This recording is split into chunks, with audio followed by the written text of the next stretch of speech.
இயேசு கிறிஸ்துவின் இனிய நாமத்தில் உங்கள் அனைவருக்கும் என் அன்பின் வாழ்த்துக்கள். மீண்டும் இந்த நிகழ்ச்சி மூலமாக உங்கள் அனைவரையும் சந்திப்பதில் நான் மிகவும் சந்தோஷப்படுறேன். இன்னைக்கு நம்ம பார்க்க போற வார்த்தை மாம்சம், ஆவி, ஆத்மா. இந்த மூன்றையும் குறித்து டீப்பா பார்க்க போறோம். எரேமியா 23:3 நம்ம பார்க்கணும். நான் என் ஆடுகளில் மீதியா இருப்பவைகளை துரத்தி இருந்த எல்லா தேசங்களிலும் இருந்து சேர்த்து அவைகளை திரும்ப அவைகளின் தொழுவங்களுக்கு கொண்டு வருவேன், அப்பொழுது அவைகள் பழுகி பெருகும். ஆண்டவர் இங்க தன் துரத்தி விட்ட ஆடுகளை குறித்து சொல்லுகிறார். துரத்தி விட்டேன், தன் தேர்ந்தெடுக்கப்பட்ட ஜனங்களை குறித்து சொல்லுகிறார். நான் துரத்தி விட்டேன், ஆனாலும் ஒரு நல்ல பூமியில அவர்களை மறுபடியும் வர செய்வேன். எங்க துரத்தி விடுறான்னா தேசங்களிலே துரத்தி விடுகிறார். நம்ம ட்ரிவன் அவுட், துரத்தி விடுகிறது என்றால் வேதாகமத்துல இது ஆழமான ஒரு அர்த்தம் இருக்கிறது. எப்படின்னா, ஆதாம் தேவ சமூகத்துல இருந்து துரத்தப்பட்டார். ஆதாமும் ஏவாளும் வலு சர்ப்பமும் தேவ சமூகத்துல இருந்து துரத்தப்பட்டவர்கள். காயினை நம்ம பார்க்கும் பொழுது காயின் தெய்வ சமூகத்துல இருந்து துரத்தி அடிக்கப்பட்டவர், சாபத்தை பெற்று போகிறார். உலகம் எங்கும் அலைந்து திரிகிற ஒரு வாழ்க்கையாக மாறுகிறது. ஸோ ஆண்டவரை விட்டு விலகி போகிற வாழ்க்கை எப்படி இருக்கும்னா, ஒரு வனாந்திரமான ஒரு வாழ்க்கையா இருக்கும், கசப்பு இருக்கும், பிரச்சனை நிறைந்த வாழ்க்கையா இருக்கும், சாபம் நிறைந்த வாழ்க்கையாக இருக்கும். நம்ம முயற்சிகள் எவ்வளவோ எடுப்போம், அந்த முயற்சிகள் முறியடிக்கப்படுகிறது போல இருக்கும். தோல்வியை சந்தித்து கொண்டு தொடர்ந்து இருக்கிறது தான் ஒரு ட்ரிவன் அவுட் லைஃப், கர்த்தர் சமூகத்துல இருந்து விலகி இருக்கிற ஒரு வாழ்க்கை. ஸோ ஆண்டவருடைய ஐக்கியத்தை விட்டு, ஆண்டவருடைய சமூகத்தை விட்டு, ஆண்டவருடைய ஃபெலோஷிப்பை விட்டு விலகி இருக்கிற ஒரு வாழ்க்கைன்னு நம்ம சொல்லலாம். ஒரு தேவனுடைய வார்த்தை அறியாத ஒரு வாழ்க்கையாக இருக்கலாம், தெய்வீக அன்பை குறித்து அறியாத ஒரு வாழ்க்கையாக இருக்கலாம், வேதம் அறியாத ஒரு வாழ்க்கையாக இருக்கலாம், தேவனுக்கும் நமக்கும் ஒரு பிரிந்து போன ஒரு வாழ்க்கையாக இருக்கலாம், டிஸ்ட்ராக்டட் லைஃப் நம்ம சொல்லலாம். இங்க நம்ம இந்த வசனத்தை நம்ம பார்க்கும் பொழுது, பிசிக்கலியாக நம்ம பார்க்கும் பொழுது, இஸ்ரவேலர்கள் தேவனை விட்டு பிரிந்து போனதை ஆண்டவர் குறிப்பிடுகிறார். எரேமியா புத்தகம் ஆண்டவரை விட்டு, அதாவது ஆண்டவருடைய சமூகத்தை விட்டு விலகி போயிட்டாங்க. மற்ற தேசங்கள்ல அவங்க தள்ளப்பட்டார்கள். 200 ஆண்டுகளாக நம்ம எகிப்து தேசத்துக்குள்ள பார்க்கும் பொழுது அவங்க தெய்வ சமூகத்துல இருந்து துரத்தப்பட்டு அவங்க எங்க வராங்க? செழிப்பான இடத்துக்கு தான் வராங்க. அங்க என்ன ஆகுறாங்க? ஸ்லேவரி, அடிமைத்தனத்துக்கு போறாங்க. ஏன் ஆண்டவர் செழிப்பான இடத்துக்கு கொண்டு வந்தாலும் அவங்க அடிமைத்தனத்துக்கு ஏன் போறாங்கன்னா, இங்க தேவனை அவங்க ஆராதிக்கவில்லை, தேடவில்லை, தேவனுடைய சமூகத்துல வாழவில்லை. நெபுகத்நேசர் அவர் இந்த ஜனங்களை வழி நடத்தும். நெபுகத்நேசர் ராஜாவாக இருக்கிறான் பாபிலோன் தேசத்துக்கு. இங்க இஸ்ரவேல் தேசத்தை கைப்பற்றின பிறகு இவங்களெல்லாம் கூட்டிட்டு போறாரு பாபிலோன் தேசத்துக்கு, அடிமையாக தள்ளப்படுறாங்க. ஸோ ஆண்டவரை விட்டு எப்பெல்லாம் இவங்க எப்படி பண்ணாங்களோ அப்பெல்லாம், இது சொலமன் ராஜா காலத்துக்கு பிறகு நம்ம பார்க்குறோம். ஏலி அவருடைய காலம் முடியும் போது கூட, அதன் பிறகு நம்ம பார்க்குறோம் இவங்கெல்லாம் அடிமைக்கு தள்ளப்படுகிறது நம்ம பார்க்குறோம். இப்படி நம்ம நிறைய காரியங்களை நம்ம பார்க்கணும். எஸ்தர் ராஜாத்தி காலத்துல கூட இஸ்ரவேலர்கள் அடிமைத்தனத்துக்குள்ளாக இருக்கிறத நம்ம பார்க்குறோம். ஸோ இப்படி ஒவ்வொரு காலகட்டத்தில், இது மட்டும் இல்லை, செமெட்டிக் குரூப்ஸ் நம்ம பார்க்கும்போது செமெட்டிசம், ஆன்டிசெமிட்டிசம் நம்ம பார்க்குறோம்.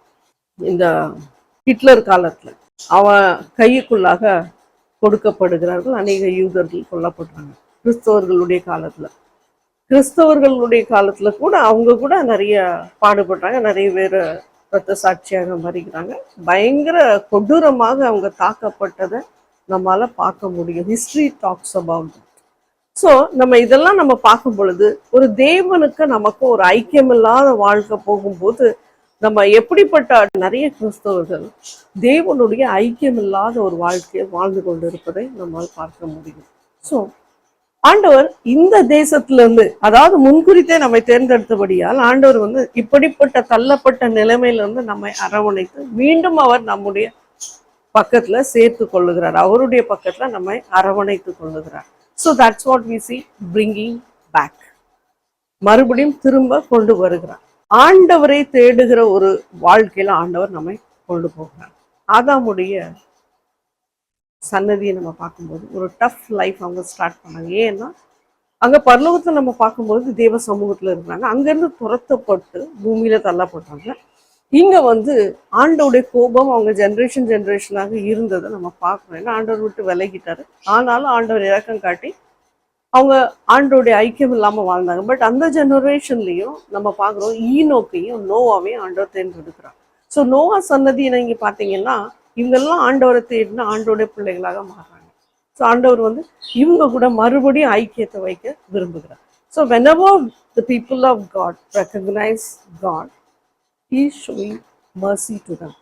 ஆண்டவர் கிருபை காட்டுறாரு, இரக்கம் காட்டுறாரு, தயவு காட்டுறாரு. எப்பெல்லாம் நம்ம ஆண்டவரை துதிக்கும் போது அவருடைய கோபம் நம்ம மீது இருந்து விலகி ஓடுகிறத நம்ம பார்க்கிறோம். எரேமியா 23:4 நம்ம பார்க்கிறோம், அவைகளை மேய்க்கத்தக்கவர்களையும் அவைகள் மேல் ஏற்படுத்துவேன், இனி அவைகள் பயப்படுவதும் இல்லை, கலங்குவதும் இல்லை, காணாமல் போவதும் இல்லை என்று கர்த்தர் சொல்லுகிறார். ஆண்டவர் என்ன சொல்றாருன்னா, அவங்கள மேய்க்கிற ஒரு தலைவரை ஏற்படுத்துவேன். அவங்க கரெக்டான இடத்துக்கு வருவாங்க. அங்க என்ன இருக்காது, பயம் இருக்காது, எந்த ஒரு பிரச்சனை இருக்காது, உங்க ஃபியூச்சரை பத்தி உங்களுக்கு கலக்கம் இருக்காது, உங்களுக்கு பயம் இருக்காது, உங்க வாழ்க்கை எதிர்காலத்தை குறித்து ஒரு பயம் இருக்காது. ஏனென்றால் கர்த்தர் என்னோடு இருக்கிறார். அல்லேலூயா. கர்த்தர் உங்க கூட இருந்தார்னா உங்களுக்கு எந்த ஒரு பயம் இருக்காது. Because of your faith in God. ஆண்டவர் மீது நீங்க வைத்திருக்கிற அந்த நம்பிக்கை, கர்த்தருடைய கிருபை இரக்கம் நம்ம மீது இருக்கும்போது நமக்கு எந்த ஒரு பயம் வராது. இனி அடிமைத்தனம் கிடையாது. ஆண்டோடைய இறக்கம் நம்ம மேல வந்துச்சுன்னா ஒரு அடிமைத்தனமே நமக்கு கிடையாது. அவர் நம்மை புல்லுள்ள இடங்களில் மேய்த்து அமர்ந்த தண்ணீரண்டை கொண்டு போய் விடுகிறார். leads us toward the green pasture. அப்படின்னா புல்லுள்ள இடங்க, பசுமையான செழிப்பான இடம், பசுமைனா செழிப்பான இடம், a prolific place. அங்க கொண்டு ஆண்டவர் விடுறார். வறட்சியான காலம் இருக்காது. ஆண்டவர் இப்படிப்பட்ட இடத்துல உங்க கொண்டு போய் விடுகிறார். உங்களுக்கு ஒருவேளை சான்ஸ் இருக்காது, சக்சஸ்ஃபுல் லைஃப் வாழ சான்ஸ் இருக்காது, நோ வேக்கன்சி இருக்காது. அந்த சக்சஸ்ஃபுல் இல்லாத இடத்துல கூட ஆண்டவர் சக்சஸா மாற்றுவார். நோ வேக்கன்சின்னு சொல்லக்கூடிய இடத்துல கூட ஆண்டவர் ஆயத்தப்படுத்துவார், வழிகளை திறந்து கொடுப்பார். அவர் திறக்கிற வழி நம்மால் எண்ணி பார்க்க முடியாது. அந்த அளவுக்கு ஆண்டவர் நம்ம மீது இரக்கத்தை காண்பிப்பார். அவர் ஒரு வழியை திறந்து வைப்பார். God will provide. Hallelujah. Jehovah ஜாயிரா, provider, தேவைகளை சந்திக்கிற தேவன், நம்ம தேவைகளை சந்திக்கிற தேவனாக இருக்கிறார். ஸோ அப்போ ஆண்டவர் வந்து நமக்கு வழியை திறந்து வைக்கிறவராக இருக்கிறார். ஹல்லேலூயா. இங்க ஆண்டவர் வந்து நம்ம இந்த இஸ்ரவேல் தேசத்தை பாருங்க, ஒரு சின்ன குட்டி நாடு. ஆனா அந்த நாட்டுல நீங்க இவங்கெல்லாம் திரும்பி வருவதற்கு முன்பதாக அது வெறும் வறட்சியான நாடாக இருந்ததை நம்ம பார்க்கணும், தண்ணி பிரச்சனை. ஆனா இன்னைக்கு பாத்தீங்கன்னா அது ஒரு பிளஸட் லேண்டாக இருக்கிறது, ஒரு ஆசீர்வதிக்கப்பட்ட இடமாக ஆண்டவர் மாற்றார். தண்ணி இல்லாத இடத்துல கூட ஆண்டவர் தண்ணியை தருவார். ஹல்லேலூயா. அப்படி ஒரு ஆசீர்வாதமான கர்த்தர். இது ஒரு மேஜிக் மூலமாக வந்த ஆசீர்வாதம் கிடையாது. மேஜிக் மூலமா வந்தா மேஜிக்கா போயிடும். ஆனா தேவன் கொடுக்கிற ஒரு ஆசீர்வாதம். ஹல்லேலூயா. ஸோ நம்ம ஆண்டவரை நம்ம வாழ்க்கையில அவரை பெர்மிட் பண்ணணும், நம்ம அலோவ் பண்ணணும். நம்ம ஜெபிக்கும் போது கர்த்தர் நம்ம வாழ்க்கையில வந்து அன்றாட வாழ்க்கையில வந்து அசைவாடணும். அவருடைய பிரசன்னம் நம்ம வாழ்க்கையில இருக்கணும். பிரசன்ஸ் நம்ம வாழ்க்கையில இருக்கும் பொழுது தானாகவே வாழ்க்கை மாறும். ஹல்லேலூயா. ஸோ அதனால தான் நம்ம ஒரு ஆலயத்துக்கு போகிறது மிக அவசியம், ஒரு சபைக்கு போகிறது மிக அவசியம், தேவ ஐக்கியத்துல இருக்கிறது மிக அவசியம், ஃபெலோஷிப்ல இருக்கிறது மிக அவசியம். we need a prayerful life. ஜெபம் இல்லாத ஜீவியம் சத்த ஜீவியம். ஜெபிக்கிற ஒரு இடம் வேணும், துதிக்கிற ஒரு கூட்டம் வேணும். ஆண்டவர் சமூகம்னு ஒண்ணு இருக்கும்போது நிச்சயமாக உங்க வாழ்க்கையில ஒரு வெற்றிகரமான வாழ்க்கையாக மாறும். உங்க ஆவி, ஆத்மா, சரீரம், இந்த மூன்றும் தேவனுக்கு அர்ப்பணிக்கப்பட வேண்டும். நம்ம ஆவி, ஆத்மா, சரீரம். முதல்ல சரீரம். சரீரம் எப்படி படைக்கப்பட்டது? ஒரு மண்ணை எடுத்து ஆண்டவர் என்ன பண்றாரு, சரீரத்தை படைக்கிறார். அதுல நமக்கு உயிரை கொடுக்கிறார், சோல். அந்த ஆத்மானா சோல். அப்ப அந்த உயிர், breath of life, breath of God அப்படின்னு நம்ம சொல்லலாம். ஸ்பிரிட், ஸ்பிரிட்னா என்னதுன்னா ஆவி. Spirit is different, soul is different, body is different. ஆவி, ஆத்மா, சரீரம் மூணும் வேற. அப்போ இந்த சரீரம் ஆண்டவர் நமக்கு கொடுத்துருக்கார் பாருங்க.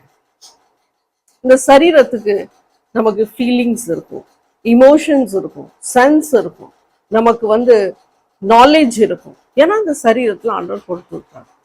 ஸோ இந்த சரீரம் எப்படி ஒர்க் ஆகுதுன்னா ஆவியால தூண்டப்பட்டு தான் இந்த சரீரம் ஒர்க் ஆகுது. இந்த சரீரம் உயிராக இருக்கிறதுக்கு காரணம் நமக்கு ஆத்மா, தேவன் கொடுத்திருக்கிற அந்த சோல், அந்த ஸ்பிரிட் ஆஃப் காட், அந்த breathing of God, breath of life, breath of God நம்ம சொல்லலாம். இங்க ஜெனசிஸ் ஆதியாமம் 2:7 நம்ம பார்க்கும் பொழுது, தேவனாகிய கர்த்தர் மனுஷனை பூமியின் மண்ணினாலே உருவாக்கி ஜீவ சுவாசத்தை அவன் நாசியிலே ஊதினார், மனுஷன் ஜீவ ஆத்மாவா ஆனான். இப்போ நம்ம சுவாசத்துல அவருடைய சுவாசம் இருக்கு. இந்த சுவாசம் இருக்க வரைக்கும் நமக்கு வேல்யூ இருக்கு, நமக்கு மதிப்பு இருக்குது, நம்ம ஒரு லிவிங் பீங்கா இருக்கிறோம், உயிருள்ள ஜீவனா இருக்கிறோம். ஆனா இந்த உயிர் போன உடனே மனுஷனுக்கு வேல்யூ இல்லாம போயிடுது. ஏன்னா மண்ணில இருந்து எடுக்கப்பட்டோம், மண்ணுக்கு மண்ணா போயிடுது. ஆனா அந்த தேவன் கொடுத்த அந்த உயிர் இருக்கு பாருங்க, அது வரைக்கும் மனுஷனுக்கு பயங்கரமான அதிகாரம் ஆண்டவர் கொடுத்துருக்காங்க. இங்க மண்ணை நம்ம பார்க்கும்போது இட்ஸ் a நான் லிவிங் திங். இங்க பிரெத் ஆஃப் லைஃப், தேவனிடத்துல வருகிற ஊதப்பட்ட அந்த ஆத்மா, அது நம்ம சரீரத்துக்கு போகும்போது அது லிவிங் திங், சரீரத்தை லிவிங் பீங்கா மாத்திடுறது பாருங்க.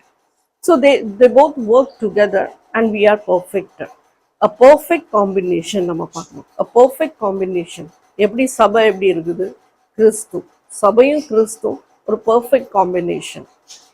பிதாவும் குமாரனும் ஒரு பர்ஃபெக்ட் காம்பினேஷன்.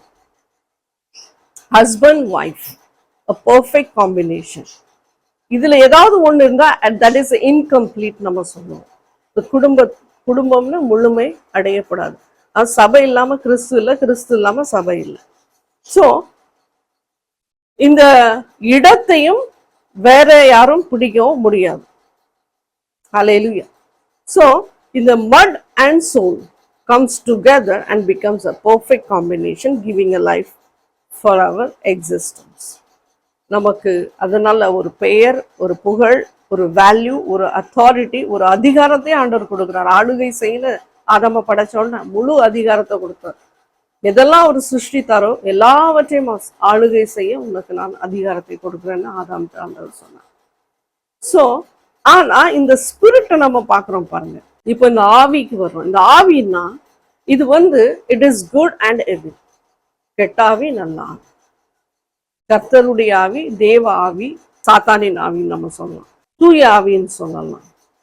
பரிசுத்த ஆவி தேவனிடத்துல இருந்து வருகிறது, அசுத்த ஆவி பிசாசின் இடத்துல இருந்து வருகிறது. ஸோ இந்த பூமியில நம்ம வரும் பொழுது, அதாவது நம்ம பாவத்துல ஜனிக்கிறோம்.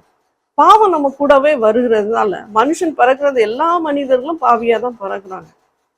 ஸோ பிறக்கும் போது அந்த எவில் ஸ்பிரிட் ஆளுகை செய்து மனுஷனுக்குள்ளாக கிரியை செய்து உலகத்தை காட்டுது, உலக காரியங்கள்ல கொண்டு போய் விடுகிறது.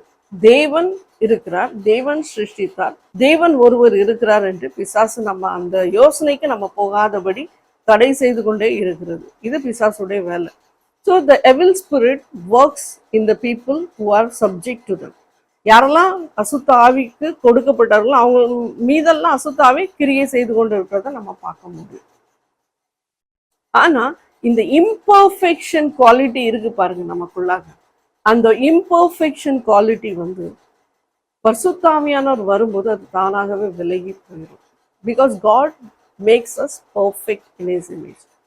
ஆண்டவருடைய சாயலை போல நம்ம பர்ஃபெக்டாக மாற்ற விரும்புகிறார். அதனாலதான் நம்ம நல்ல மரமாக மாறுகிறோம். நல்ல மரம் நல்ல கனியை கொடுக்கும், கெட்ட மரங்கள் கெட்ட கனியை கொடுக்கும். ஹல்லேலூயா. இங்க கலாத்தியன் 5:16 ஆவிக்கேற்றபடி நடந்து கொள்ளுங்கள், அப்பொழுது மாம்ச இச்சையை நிறைவேற்றாது இருப்பீர்கள். ஆவிக்கேற்றபடி நடந்து கொள்ளுங்கள். பரிசுத்த ஆவியானவர் நம்ம வாழ்க்கையில இடைப்படணும். சும்மா நம்ம சொன்னா போதாது. ஜஸ்ட் ஃபார் அ கிளான்ஸ் நம்ம நான் ஆவியானவரை பெற்றுக்கொண்டேன், நான் பரிசுத்த ஆவியானவர் நடத்துகிற விதமாக நான் நடத்தப்படுகிறேன் அப்படின்னு நம்ம சொல்ல முடியாது விதவுட் ஹோலி ஸ்பிரிட். ஹோலி ஸ்பிரிட்குள்ள அந்த அனுபவம் நமக்கு வேணும். I mean we should be in practical, not theological. So ப்ராக்டிக்கலியாக நம்ம பரிசுத்த ஆவியானவருக்குள்ள அந்த ஃபெல்லோஷிப்ல நம்ம போகும் பொழுதுதான் நம்ம மாம்சம் வாழ்க்கை மாறும், சின்ஃபுல் நேச்சர் மாறும். அதுதான் ஆவிக்கேற்றபடி நடந்து கொள்ளுங்கள். அப்ப ஆவிக்கேற்றபடி நடந்து கொள்ளணும்னா ஆவியான நமக்கு கற்றுக் கொடுப்பார். இப்படி நட, இப்படி நட, இப்படி இரு, இப்படி இரு. So when we receive that, இங்க மாம்ச இச்சை எல்லாம் அப்பவே ஆண்டவர் என்ன பண்ணிடுவாரு, முற்றுப்புள்ளி வைத்து விடுவார். மாம்ச இச்சையை நம்ம நிறைவேற்றாமல் போவோம். ஏன்னா அந்த அதுக்கு இடம் வராது இங்க. அதுதான் தான் நம்ம பார்க்கிறோம் a difference between the fruit of a spirit and the fruit of a sin or the fruit of a flesh அப்படின்னு நம்ம பார்க்கலாம். fruit of a spirit, ஆவியின் கனிகள். கலாத்தியன் 5:22 தெளிவா சொல்லியிருக்கார். அன்பு, சந்தோஷம், சமாதானம், நீடிய பொறுமை, தயவு, நற்குணம், விசுவாசம். இந்த கிரியைகள் நமக்குள்ளாகவே மாறும். நமக்குள்ளாக நம்ம ஒருவேளை இப்படி இருக்காம இருப்போம். அதாவது இந்த அன்புள்ளவர்களாக இருக்க மாட்டோம், சந்தோஷமா இருக்க மாட்டோம், சண்டை சச்சரவு இப்படி எல்லாம் இருக்கும் பொழுது ஆவியின் கனி, ஆவியானவர் உள்ள வரும்போது நமக்குள்ளாக ஒரு பெரிய மாற்றத்தை ஏற்படுத்தி நமக்கு இப்படிப்பட்ட நல்ல குணங்களை கொடுக்கிறவராக இருக்கிறார். இந்த 7 குணங்கள், 7 fold ஸ்பிரிட் உங்களுக்குள்ளாக கிரியை செய்யும். இங்க நம்ம பார்க்கும் பொழுது கலாத்தியன் 5:19-21 நம்ம பார்க்கும் பொழுது மாம்சத்தின் கிரியைகள் என்ன?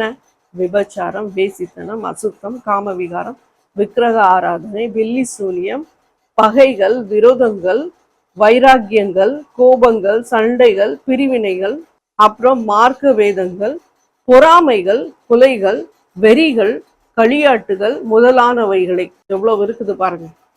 மாம்சம் கிரியைகள், இதெல்லாம் மாம்சத்தின் கிரியைகள். அப்போ அங்க தேவனுடைய ஆவிக்குள்ள ஃபெல்லோஷிப், அதாவது இன்டர்வீன் ஆண்டவர் பண்ணி நம்ம வாழ்க்கையில ஒரு மாற்றத்தை ஏற்படுத்தாம இருந்தா நமக்குள்ளாக இந்த காரியங்கள் எல்லாம் ஆகும்.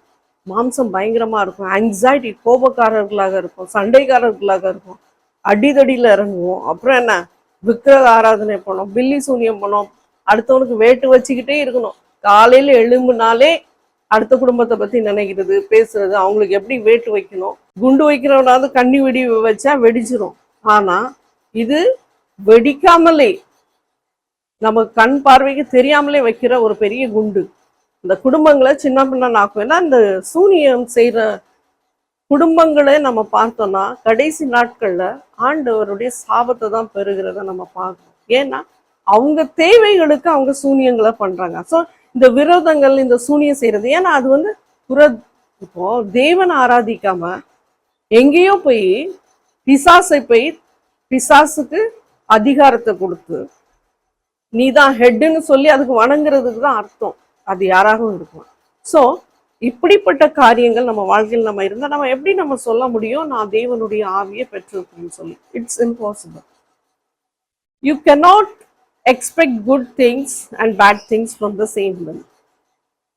ஒரு கிணத்துல இருந்து உப்பு தண்ணியும் ஒரு நல்ல தண்ணியை நம்ம எதிர்பார்க்க முடியாது. ஏதாவது ஒண்ணுதான் வரணும். அதே போலதான் நம்ம குணங்கள் மாற்றப்படணும். அதுக்கு பரிசுத்த ஆவியானவருடைய ஐக்கியம் நம்ம வாழ்க்கையில இருக்கணும், அவருடைய தொடுதல் நம்ம வாழ்க்கையில இருக்கணும். அப்பொழுது இப்படிப்பட்ட காரியங்களை ஆண்டவர் நம்ம வாழ்க்கையில இருந்து எடுத்து போடுவார். பொறாமைகள், கொலைகள், வெறிகள், களியாட்டுகள், இதெல்லாம் ஆண்டவர் என்ன பண்றாரு, எடுத்து போடுவார். இது செய்யறவங்க தேவனுடைய ராஜ்யத்துல பிரவேசிப்பதே இல்லை என்று வேதம் தெளிவாக தெரிவிக்கிறது. இதுல ஏதாவது ஒண்ணு நம்ம கிட்ட இருந்துச்சுன்னா நம்ம என்ன பண்ணணும், நம்ம ஆண்டவர் சமூகத்துல இதை குறித்து ஜெபிக்க வேண்டும். ஆண்டவர்கிட்ட கேட்கணும், ஆவியானவரே எனக்கு இந்த காரியங்கள் என் வாழ்க்கையில் இருக்குது, இதை எடுத்து போடுங்க, இதை மாற்றுங்க, இதை எனக்கு ஒரு நல்ல ஒரு அண்டர்ஸ்டாண்டிங் கொடுங்க, எனக்கு ஒரு நல்ல விசுவாசத்தை கொடுங்க, வேதம் வாசிக்கணும், எனக்கு அந்த டிசைர் வேணும், வாஞ்ச வேணும். வேதம் எல்லார் வீட்டிலும் இருக்குது, ஆனா அதை படிக்கணும், அதை வாசிக்கணும். அதுக்குன்னு ஒரு 1 hour 2 hour நான் ஸ்பெண்ட் பண்ணும். Each day I have to spend. அந்த ஒரு அந்த ஒரு டிசைர் எனக்கு கொடுங்க, வாஞ்சி கொடுங்கன்னு நீங்க ஆண்டவர்கிட்ட கேட்கணும். அனுதினமும் எனக்கு வருகிற சோதனையில இருந்து என்னை மீட்டு கொண்டு வாங்கன்னு கேட்கணும். அண்ட் இது வந்து regularly we should ask from God. If we don't fail to ask then, so இதெல்லாம் நம்ம ஆண்டவர்கிட்ட கேட்கணும். இப்போ இந்த ஆவி, அதான் நான் சொன்னது போல, நமக்கு பரிசுத்த ஆவியானவர் நம்மை வழி நடத்துவார், தேவ வழியில செல்லும்படி. தீய ஆவி வந்து நம்மள உலக பிரகாரமான காரியங்களை கொண்டு போய் சிக்க வைக்கும். இப்போ இந்த ஆவிகளை கொல்ல முடியாது, நல்லா புரிந்து கொள்ளணும். இந்த ஆவிகளை கொல்ல முடியாது. அதனாலதான் ஆண்டவர் 2 இடங்களை உருவாக்கி இருக்கிறார். ஒன்று வந்து தேவனுடைய சமூகம். இங்க நம்ம பார்க்கிறோம், ஆண்டவர் வந்து 2 இடங்களை உருவாக்கி இருக்கிறார். ஒன்று வந்து பரலோகம், மற்றொன்று வந்து நம்ம பார்க்கிறோம் நரகம். இந்த பரலோகத்துக்கு போகணும்னா நம்ம இடுக்கமான வழியில தான் போகணும் வாழ்க்கையில. இந்த நரகத்துக்கு போகணும்னா நமக்கு விசாலமான பாதைகள். ஆனா இந்த ஆவிகளை அழிக்க முடியாததுனால 2 இடங்களை ஆண்டவர் ஆயத்தப்படுத்துகிறார், பரலோகம் நரகம்னு சொல்லி. ஸோ இந்த டிசோபீடியன்ஸ் ஸ்பிரிட் நம்ம சொல்றோம் பாருங்க, அதாவது கீழ்ப்படியாத பிள்ளைங்களுக்குள்ளாக அந்த டிசோபீடியன்ஸ் ஸ்பிரிட் ஒர்க் பண்ணும். இப்போ இந்த ஆவி வந்து அவங்களுக்குள்ளாக கிரியை செய்யும் பொழுது ஆண்டவர் அது தானாகவே என்ன, ஆண்டவர் சமூகத்தை விட்டு விலகி போகும்போது நரகத்துக்கு போய் விடுகிறது. மிகவும் குறைய தேவ வார்த்தை கேட்கிற பிள்ளைங்க ஆண்டோடைய வழியில செல்லும் பொழுது பரலோகத்துக்கு போயிடுறாங்க.